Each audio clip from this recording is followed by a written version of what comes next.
Magandang araw po mga kapuso at kapamilya.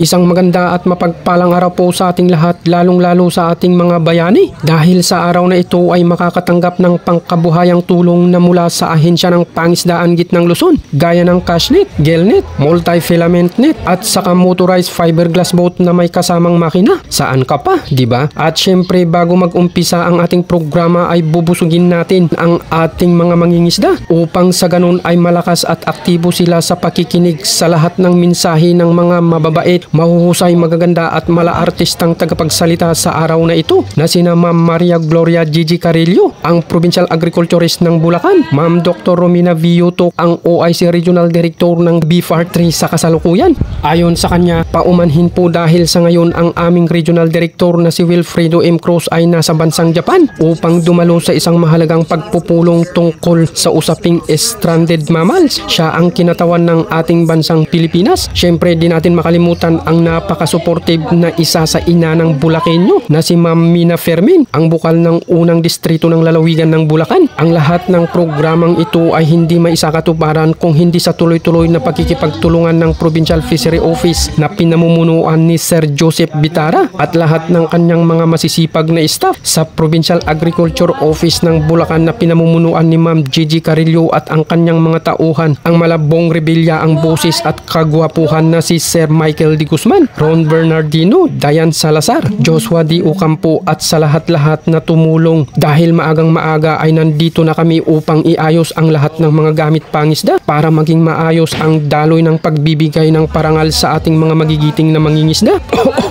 Ay naku po, excuse me po. Sa umagang ito ay nais ko ring kilalanin ang ama ng lalawigan na si Gob Daniel Fernando at ang kanyang vice gobernador na si Alex Castro sa kanilang dedikasyon sa panunungkulan at tapat na serbisyo sa lahat ng mamamayan ng lalawigan ng Bulacan. Isang mataas na pagpupugay ang aking ipinapaabot sa inyo. Tunay na kayo ay pagpapala ng Panginoon para sa lahat ng inyong nasasakupan. Sana huwag kayong magbago magpakailanman. Alam nyo ba mga kapuso at kapamilya, tuwing may aktibidad dito sa nasabing lalawigan, ako'y tuwang-tuwa habang kinukover dahil sa boses pa lang ay napakasarap pakinggan. Maliban sa ganda ng boses ay para silang nakikipagbalagtasan. Katunayan, ang kasaysayan ng Bulacan ay kilala bilang pinakamahusay sa balagtasan sa buong Pilipinas. Ay naku po, excuse me po. Sa ating mga mangingisda, sana huwag kayong makalimot na tumawag sa ating mahal na Panginoon. Tanggapin at kilalanin natin siya sa ating buhay upang sa ganun hindi lumayo ang pagpapala sa atin. Maliban pa dyan, pagdating ng hamon o pagsubok sa ating buhay ay lagi tayong malakas at matatag. At syempre maraming salamat po sa mahal na Panginoon dahil kahit kailan hindi nyo kami pinabayaan. Kung ang tao pabago-bago pero ang Diyos hindi nagbabago.